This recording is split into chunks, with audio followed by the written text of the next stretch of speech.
Aujourd'hui, il y a une grande mobilisation suite à l'appel national des fédérations nationales. Il y a une grande mobilisation générale dans toute l'institution sécurité sociale, donc dans la France hexagonale et dans les départements d'outre-mer.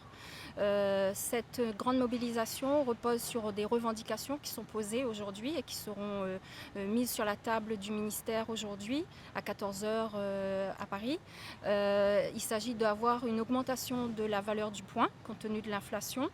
Il s'agit également de revoir la négociation, de reprendre en tout cas la négociation de la classification des emplois et des rémunérations.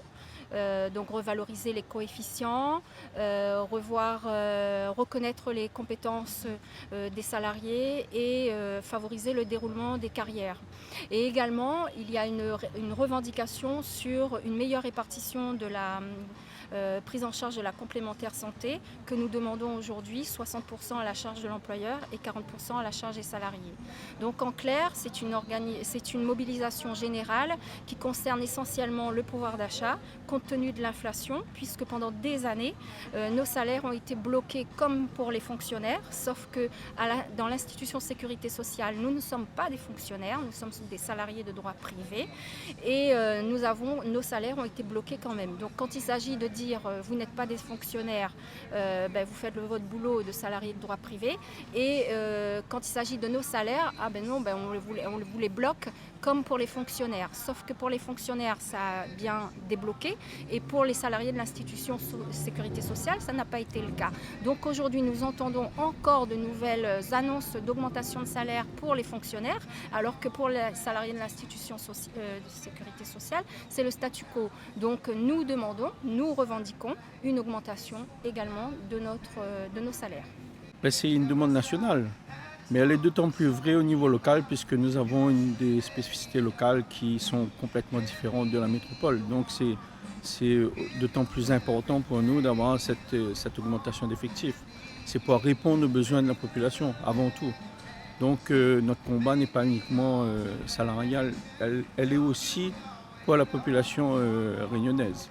La perte des effectifs qui est énorme compte tenu des retards que nous accumulons dans nos services, que ce soit pour les services de la santé, de la retraite. Nous avons aujourd'hui des personnes qui sensibilisent nos directeurs lorsqu'ils passent à la télé en annonçant que leur dossier, ça fait plus d'1 an bientôt qu'ils attendent d'être payés. Des systèmes ont été déployés au niveau national qui ne sont pas encore performants.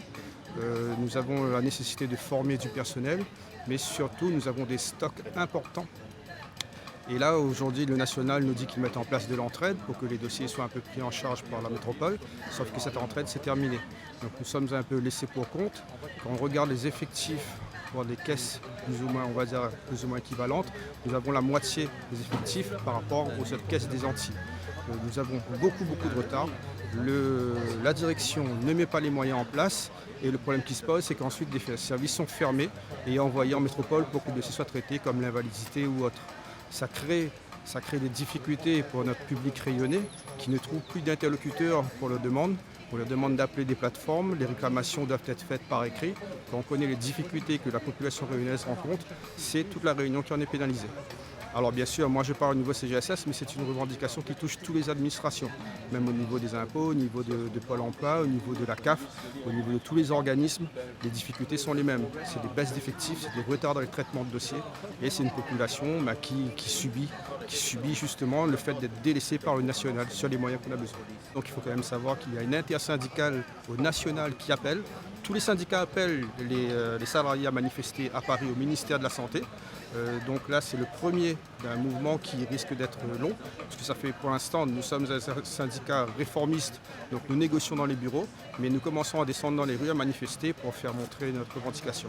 Les dossiers commencent à être de plus en plus lourds, l'inflation pèse de plus en plus sur l'ensemble de la population, notamment sur nos collègues qui ne peuvent même plus consommer et faire vivre les petits commerces qui, à leur tour, ferment derrière.